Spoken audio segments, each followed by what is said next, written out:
Bien, continuando, como les decía, las condiciones que puedo dar yo para establecer un problema de valores de frontera van a ser bastante dependiendo del orden que tenga la ecuación diferencial. Acá para una ecuación diferencial de orden 2 tengo cuatro posibles eh, informaciones para establecer un problema de valores de frontera. Pero se dieron cuenta también que con más, bueno, con una ecuación diferencial de mayor orden van a aparecer muchas más condiciones. Vamos a analizar este problema de valores de frontera y primero analicemos si quisiéramos plantear un PBI. Entonces, veamos esta ecuación diferencial para que vean esto lo interesante. Vean, esta ecuación diferencial es una ecuación diferencial homogénea de segundo orden. Recuerden que es homogénea porque está igualada a 0. Y pues acá tenemos es una ecuación donde la variable independiente es t y la variable dependiente es x. Bien. Si nosotros analizamos esta ecuación diferencial, podríamos decir con respecto a cualquier PBI que se planteara que tendría solución única. ¿Por qué? Si ustedes observan, tenemos una ecuación de segundo orden y esta ecuación precisamente tiene que a sub 2, la función a sub 2, esta será una a sub 2, vamos a escribirlo así, es una a sub 2 de t, la variable independiente es t. Esta a sub 2 de t es 1, ¿cierto? El coeficiente principal. El a sub 1 es 0, no siempre es así, pero acá el a sub 1 es 0, y el a sub 0 es ¿quién? El a sub 0 es 16. El a sub 0 de t es 16. Bien. Si nosotros vemos las condiciones que pide cumplirse el teorema de existencia y unicidad, esta ecuación diferencial las cumple. Porque pide que las funciones coeficientes sean como continuas. Y de hecho, estas funciones constantes son continuas ¿dónde? En todos los reales. Pero no solamente eso, la función coeficiente principal es diferente de 0 también en todos los reales. ¿Qué quiere decir? Que nosotros podemos garantizar que esta ecuación diferencial tiene solución única para cualquier PBI, es decir, cualquier PBI que se plantee con esta ecuación diferencial tiene solución única en cualquier punto. ¿Bien? Pero una vez analizado esto, vamos a ver qué pasa con algunos problemas de valor de frontera. Ya estamos viendo que para cualquier PBI que yo plantee con esta ecuación diferencial, esto tiene solución única. Bien. Ahora miremos lo siguiente. Acá nos dice que para esta ecuación diferencial homogénea tenemos esta solución. Que esta función x igual a c1 coseno de 4t más c2 seno de 4t es solución, de hecho la solución general de esa ecuación diferencial. Y ahora nos va a plantear tres escenarios en los cuales nos va a dar tres problemas de valores de frontera y vamos a analizar las soluciones. Entonces observen, el primer escenario es este problema de valores de frontera. X evaluado en 0 es 0 y X evaluado en pi medios es 0. Entonces lo que debemos hacer es que en esta función evaluamos en 0. Si evaluamos en 0 nos queda C1 coseno de 0 es 1, es decir, queda C1, más C2 seno de 0 es 0. Es decir, que nos queda que C1 vale 0. Aquí está. Bueno, acá está hecha toda la cuenta y de hecho se concluye que C1 vale 0. Ahora si analizamos todo en pi medios, ¿cuánto es coseno de 4 veces pi medios? 4 veces pi medios es 2pi. Coseno de 2pi es 1 y seno de 2pi es 0. Es decir, que hacemos la cuenta y nos da que cuando evaluamos en t en pi medios, encontramos precisamente esto. Bueno, tenemos esto de acá, ¿cierto? Tenemos C2, seno de pi medio, seno de 2pi, seno de 2pi es 0. Es decir, ¿por qué encontramos esto? Precisamente porque ya hemos dicho que C1 valía 0, ¿no? Es decir, ¿Qué puedo decir de este problema de valores de frontera? Observe que el C2, cualquiera que sea C2, satisface esa ecuación, satisface esa igualdad. ¿A qué igualdad me refiero? Me refiero a esta igualdad que aparece acá. Observe que acá simplemente lo que se hizo fue reemplazar t por pi medios, reemplazar C1 que valía 0 en la ecuación de la solución y obtuvimos esto. Es decir, sin importar cuál sea el valor de C2, esto va a dar 0 porque seno de 2pi es 0. Y básicamente lo que muestra esto es que este problema de valores de frontera que está acá tiene un número infinito de soluciones. ¿Por qué tiene un número infinito de soluciones? Porque a C2 no le estoy poniendo condiciones. Es decir, si yo acá cambio, el C1 sí o sí va a valer 0. Pero si yo tengo, por ejemplo, la función x igual a seno de 4t, seno de 4t, esto de hecho es haciendo C2 igual a 1. O si pongo la función seno de, la función 5 seno de 4t, esto también va a ser solución al problema de valores de frontera. Y de hecho, acá con cualquier valor arbitrario de C2, obtengo una solución al problema de valores de frontera. Esto muestra que este problema de valores de frontera tiene infinitas soluciones. ¿Bien? Tiene infinitas soluciones. Lo curioso es que tiene infinitas soluciones el problema de valores de frontera, aun cuando la ecuación diferencial tiene las condiciones necesarias para que cualquier PBI tenga solución única. Bien, vamos a analizar el segundo escenario que nos plantean acá. El segundo escenario es el siguiente.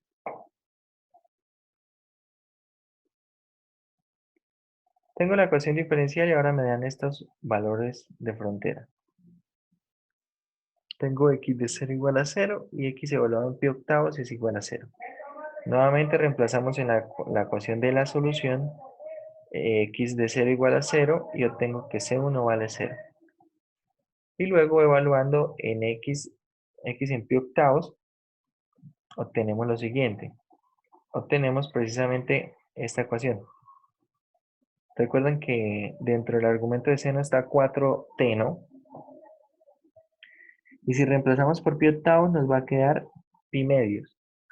Es decir que nos va a quedar C2 seno de pi medios. Y seno de pi medios vale 1. De acá puedo concluir que C2 vale 0. ¿Sí? C1 vale 0, C2 vale 0. Como estoy determinando de manera única C1 y C2, puedo decir que ese problema de valores de frontera tiene solución única. Y de hecho, ¿cuál es la solución única? La trivial, x igual a 0. En este segundo escenario, el problema de valores de frontera tiene solución única. En el escenario pasado, en el A, tenía infinitas soluciones. Vamos a ver qué pasa en el tercero.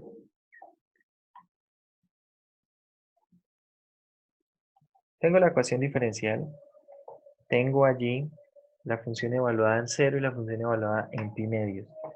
Procedemos evaluando la función en 0 y obtenemos nuevamente que C1 vale 0. Procedemos a evaluar la función en pi medios y obtenemos que C2, observen lo que tenemos acá. Tenemos precisamente esto.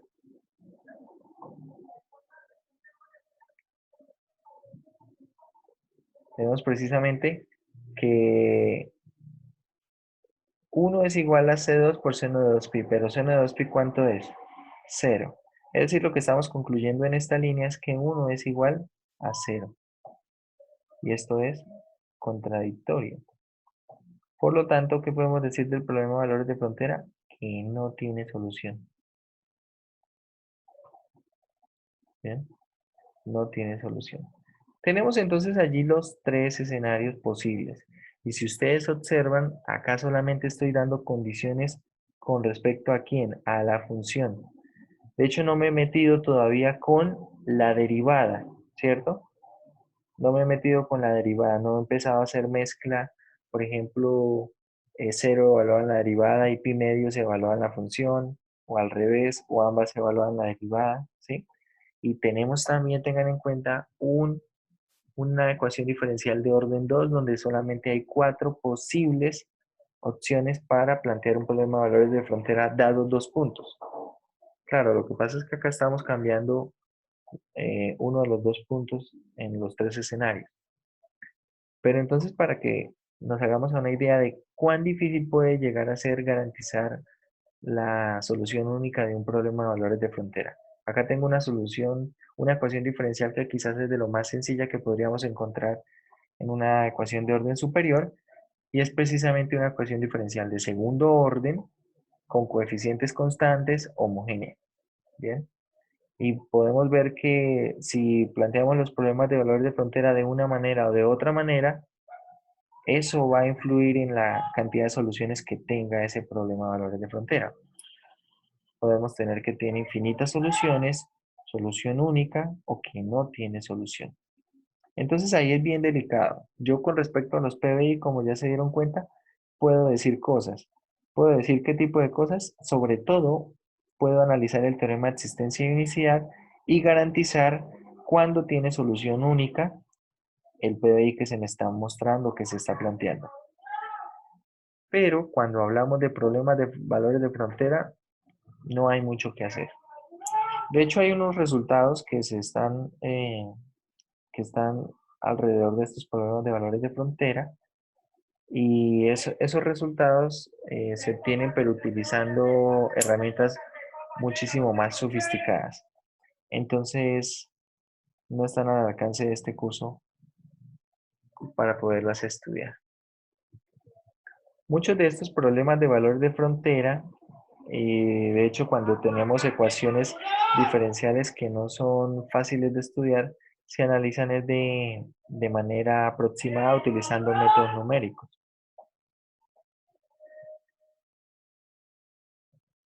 Bueno, vamos a hablar ahora de las ecuaciones homogéneas. De las ecuaciones diferenciales lineales que sean homogéneas.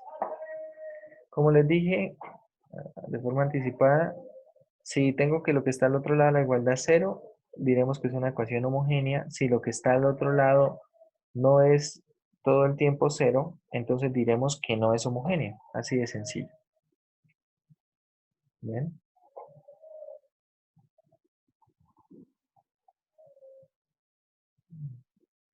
Bueno, más tarde hablaremos un poco de los operadores diferenciales. Yo creo que sobre todo cuando queramos estudiar soluciones a sistemas de ecuaciones diferenciales.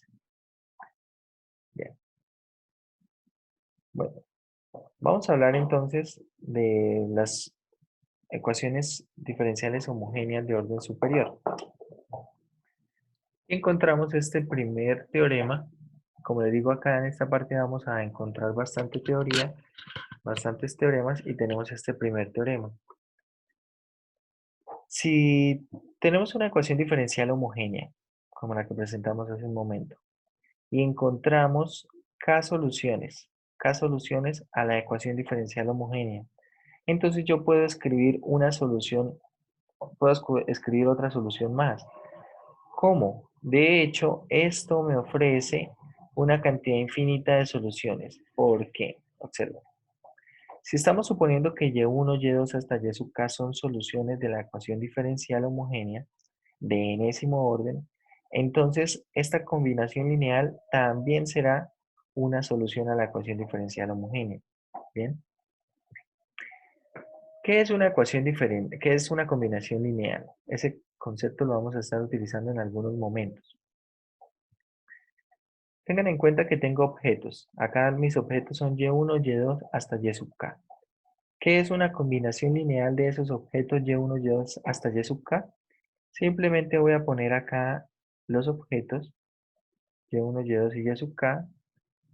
Posteriormente le voy a multiplicar a cada uno una constante arbitraria, una constante no determinada.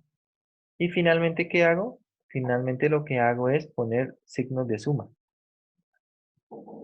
Y eso que resulta se conoce como combinación lineal. Se conoce como combinación lineal. Resulta que las combinaciones lineales me permiten generar nuevos objetos. Pero de hecho, este principio de superposición de ecuaciones homogéneas lo que garantiza es lo siguiente. Si yo tengo k soluciones a una ecuación homogénea, cualquier combinación lineal también es solución a la ecuación homogénea. ¿Bien? Por lo tanto, puedo generar infinitas soluciones. ¿Por qué? Porque estas constantes son constantes reales, pero varían tanto como se quiera.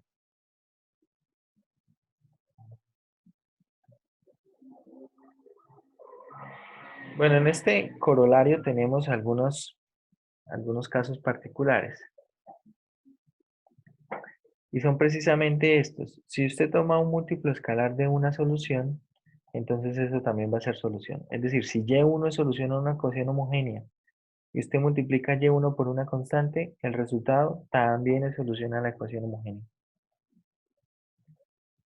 El segundo caso particular es que una ecuación diferencial lineal homogénea siempre posee la solución trivial. ¿Cuál es la solución trivial? Y igual a 0. Y vamos a ver por qué. Vamos a volver aquí a nuestra ecuación homogénea, la forma que tiene. Observe. Resulta que una ecuación diferencial homogénea siempre admite solución trivial, es decir, y igual a 0. ¿Por qué? Observe, si y vale 0, entonces todo esto vale 0. ¿Cuál es la derivada de 0? 0. Esto vale 0. ¿Cuáles son todas las derivadas de esa función constante 0? Todas son 0, es decir, que todo esto va a dar 0. Y me queda simplemente 0 igual a 0. Satisface la ecuación diferencial. Por eso se conoce como la solución trivial a una ecuación homogénea. Trivial porque siempre está. Bien. Entonces esos eran los colorarios que aparecían de este teorema. Toda ecuación diferencial homogénea tiene solución trivial. ¿Por qué aparece como un colorario? Precisamente porque hacen que las constantes, todas las constantes C sub i, valgan 0. Si todas las constantes valen 0 a la vez, entonces y igual a 0 tendrá que ser una solución, ¿cierto? Es precisamente lo que está pasando acá.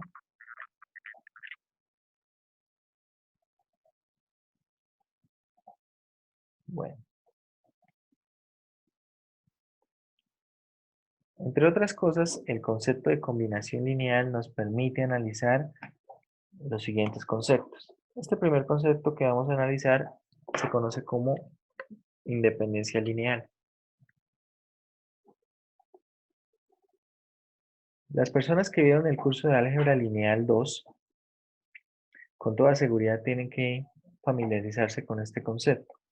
Para aquellas personas que no tuvieron esa fortuna, bueno, vamos a hacer acá algunas observaciones para que... Ya vimos que es una combinación lineal. Acá vamos a ver lo mismo. Bueno, decimos que un conjunto de funciones. Ahora observen, mis objetos, ¿quiénes son? Son estas funciones f1, f2 hasta f sub n. Entonces, ¿qué es lo que vamos a hacer? Voy a tomar esas funciones y voy a hacer una combinación lineal de ellas y lo voy a igualar a 0. Recordemos, ¿qué es una combinación lineal? Pongo los objetos de esta manera, luego lo multiplico por constantes, ¿cierto? Y luego todos estos resultados que los hago, los sumo. Sumo todos estos resultados y eso que estoy haciendo se llama combinación lineal. Entonces, ahora, ¿qué es una combinación lineal igualada a 0? Pues es una combinación lineal que la estoy igualando a 0. Bien, voy a considerar esa combinación lineal igualada a 0 de mis funciones f1, f2 hasta fn. Entonces, ahora la pregunta es, ¿cuántas soluciones tiene esa ecuación? Bien, ¿cuántas soluciones tiene esa ecuación? Y resulta que la cantidad de soluciones que tenga esta ecuación eh, hablará de la independencia lineal. Claro, inicialmente uno podría pensar que eso necesitaría tener solución única y es cuando las funciones, perdón, cuando todas las constantes valgan 0. Esa es solamente una de las soluciones. Y es precisamente de lo que habla el concepto de independencia lineal. Observe, decimos que ese conjunto de funciones es linealmente dependiente en un intervalo si existen constantes diferentes de 0 de modo que esta combinación lineal se cumpla. Esta ecuación se cumple. Es decir, si usted puede encontrar constantes C1, C2 hasta C sub n, no todas nulas, basta con que dos de ellas sean diferentes de cero, basta con eso. Si usted puede encontrar eso, entonces decimos que este conjunto de funciones es linealmente dependiente. Dice, si el conjunto no es linealmente dependiente, entonces se dice que es linealmente independiente. Pero para que entendamos un poco mejor la independencia, ¿de qué habla? Si esta combinación lineal admite solo la solución trivial, es decir, la solución trivial para este caso es que estas, estas constantes sean todas cero, entonces decimos que es linealmente independiente. Pero si existen algunas constantes diferentes de cero, de manera que estas funciones, bueno, toda esta combinación lineal sea igual a cero, donde las constantes sean no todas nulas, decimos que es linealmente independiente. Esto, esto como en muchos conceptos, la mejor manera de entenderlo es a través de ejemplos. Y vamos a empezar con algunos ejemplos. Por ejemplo, si yo pongo acá una función, voy a poner, vamos a poner acá un conjunto de funciones que sea más o menos sencillo de analizar. Voy a poner acá esta función seno cuadrado de x, coseno cuadrado de x, y la función 1. La voy a meter aquí en un conjunto y mi pregunta es, ¿este conjunto de funciones será linealmente dependiente o linealmente independiente? ¿Cómo averiguar eso? Entonces pongo mis funciones, ¿cierto? Tengo acá mi función seno cuadrado de x, por acá mi función coseno cuadrado de x, por acá mi función 1, y ahora vamos a hacer lo siguiente. Como les digo, para armar esta combinación lineal, entonces voy a ponerle constantes. C1, C2, C3. Posteriormente, ¿qué vamos a hacer? Bueno, lo que vamos a hacer es poner acá unos signos de suma. Sumamos esto y igualamos esto a 0. Y ahora mi pregunta es, quiero que me den valores, si existen, quiero que me den valores para C1, C2 y C3, de manera que esa ecuación se cumpla. Valores de C1, C2, C3, de manera que eso se cumple. Claro, los valores C1, C2, C3, todos iguales a 0, siempre está. Es la solución trivial. Mi pregunta es, ¿será que existe solución además de la trivial? Sí. ¿Qué valores? C1 y C2 pueden valer 1 y C3 valer menos 1. Eso, C1 y C2 valen 1 y C3 vale menos 1 y obtendríamos seno cuadrado de x más coseno cuadrado de x menos 1 igual a 0. Y eso se cumple por la identidad pitagórica que conocemos desde cálculo 1 al menos, ¿cierto? Entonces observe, este conjunto de funciones es un conjunto que será linealmente dependiente. En adelante simplemente vamos a decir que es LD. ¿Por qué es linealmente dependiente? Porque existen constantes diferentes de cero, de modo que se cumple la igualdad. Ojo, quiero que no malinterpretemos esta frase que las constantes tengan que ser diferentes de cero. A ver, vamos a hacer una pequeña modificación a este conjunto. Y esa pequeña modificación precisamente será agregándole una función. Voy a poner la función acá, e a la x. Y entonces acá tendríamos mi función e a la x. Tendríamos acá una constante c4, ¿cierto? Otro signo de suma, y esto igualado a 0. ¿Cómo serán entonces ahora este conjunto? Este conjunto que está ahí, ¿cómo será? ¿LI o LD? ¿Qué dicen ustedes? Es decir, si ustedes dicen que es LD, linealmente dependiente, es porque existen constantes, no todas nulas, de manera que la ecuación se cumple. Es decir, que toda esa combinación lineal igualada a cero se cumple. Y si no encuentran constantes diferentes de cero, que satisfagan esa ecuación, entonces será linealmente independiente. Es decir, si no es posible encontrar constantes diferentes de cero, sabemos que siempre existe una solución. ¿Cuál? Que todas las constantes sean cero.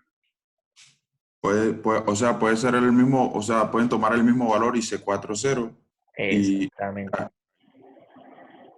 C4 vale 0. C4 vale 0. Y entonces nuevamente encontramos que este otro conjunto de funciones es LD, linealmente dependiente. Tengan en cuenta entonces eso, muchachos. Cuando dice aquí que las constantes son diferentes de cero, no es que tengan que ser todas diferentes de cero. No. Puede ser que usted tenga, basta con que tenga dos diferentes de cero para decir que son todas, que no son todas nulas. Esto, de hecho, en otros textos, en este tal vez no es muy claro en ese sentido.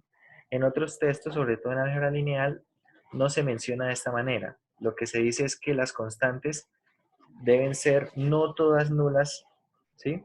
Si las constantes no son todas nulas, entonces tenemos un conjunto LD.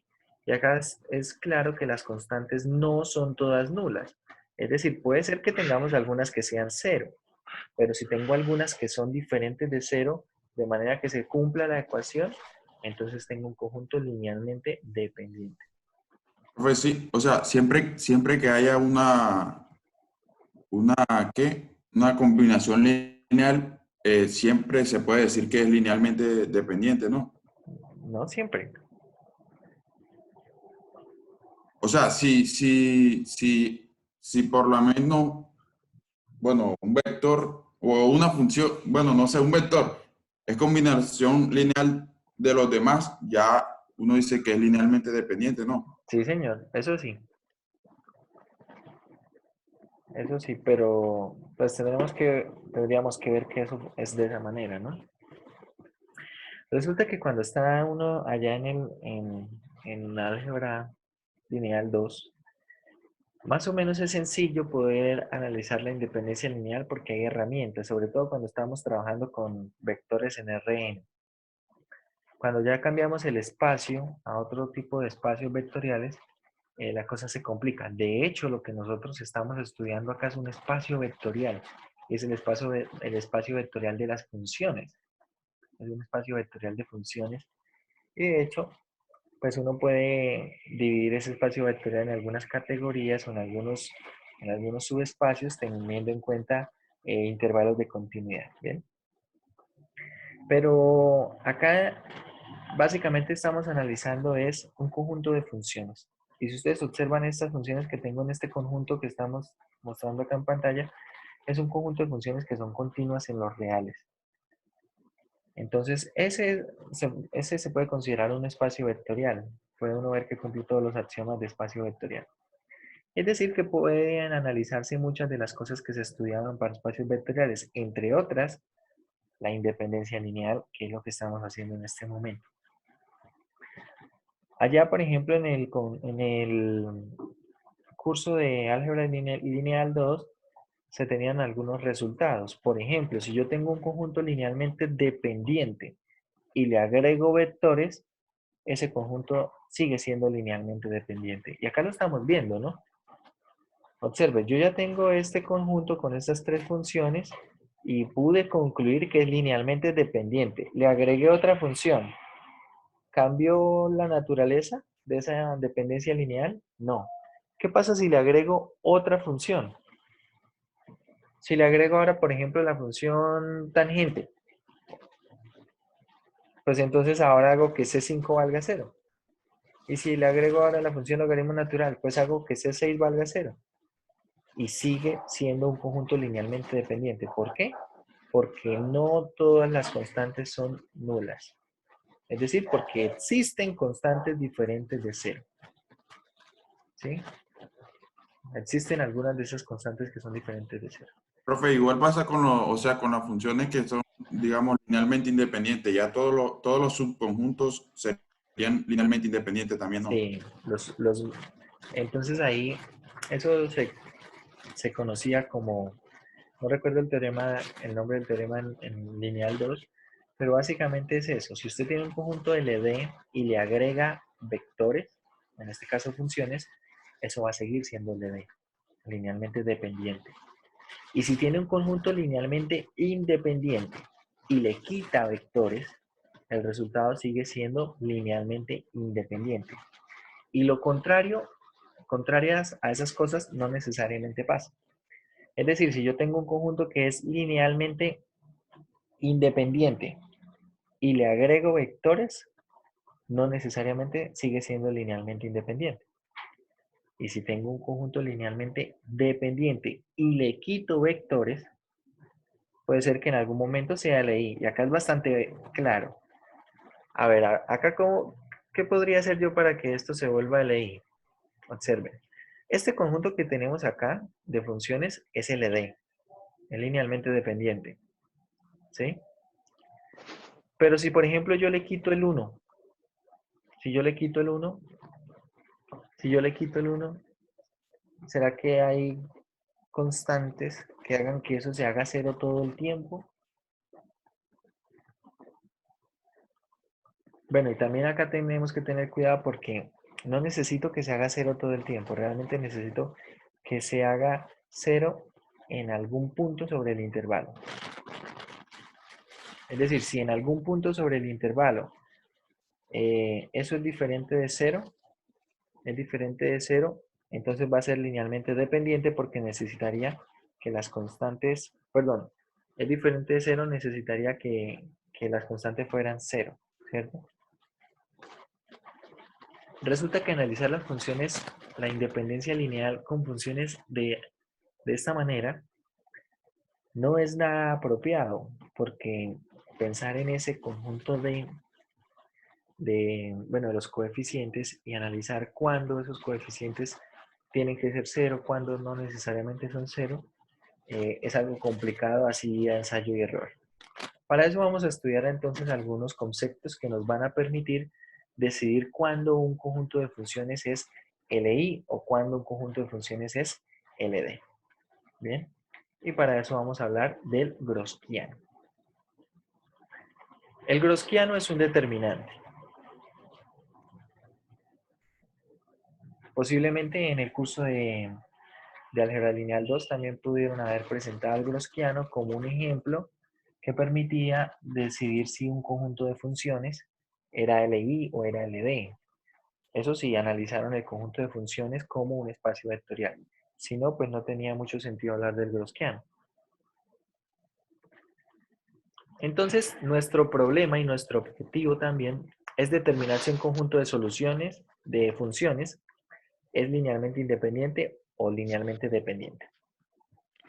Y resulta que tenemos lo siguiente. Tenemos acá las funciones, n funciones.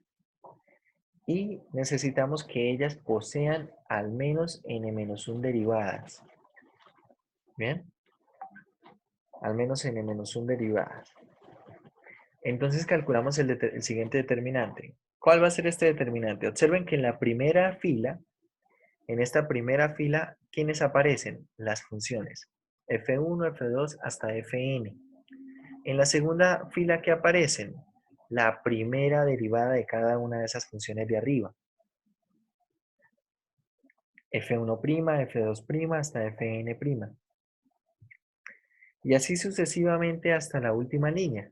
En la última línea que aparecerán las derivadas de orden n-1. ¿Bien?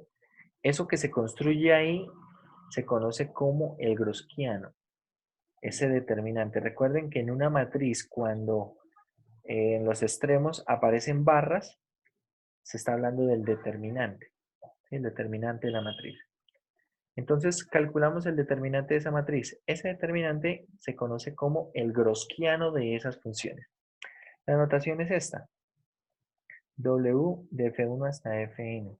el Gaussiano de las funciones. Resulta que el resultado del Gaussiano lo podemos analizar y podemos ver qué pasa con respecto a la independencia lineal. Cuando nosotros estudiábamos vectores de Rn, las personas que vieron álgebra lineal 2 pueden recordarlo. Cuando uno estudia vectores de Rn, resulta que al realizar una combinación lineal se convierte en estudiar las soluciones de un sistema de ecuaciones lineales. Y recuerde que para que el sistema de ecuaciones lineales tenga solución única, necesitamos que el determinante de la matriz de coeficientes sea diferente de 0. Entonces, ¿qué hacemos? Simplemente calculamos el determinante de la matriz de coeficientes y vemos que eso sea diferente de 0 para garantizar que tenga solución única. Acá es más o menos lo mismo. Porque ahorita vamos a ver por qué esto induce un sistema de ecuaciones diferenciales. Bueno, se va a finalizar nuevamente la llamada. Vamos a detenernos aquí y ya continuamos.